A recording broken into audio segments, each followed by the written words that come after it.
భార్య భర్తల మధ్య సంభాషణ. భార్య అంటుంది, ఏమండి మనం వెళ్దామండి, చాలా రోజులైందండి మొక్కుని. అంటే మనం వెంకటేశ్వర స్వామిని చూద్దామండి కళ్యాణం అంటే. మరి భర్త అంటాడు, అయితే టీటీడీ ఛానల్ ఉంది కదా, అది పెట్టుకో అనేసి భర్త అంటాడు. భార్యకి అక్కడ మోనింది. మరి కాసేపు భర్త అంటాడు,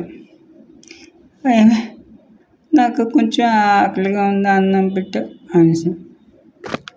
అప్పుడు భార్య ఏమంటుందో తెలుసా, అయితే అభిరుచి ఛానల్ ఉంది కదా, అది పెట్టుకో అంటుంది.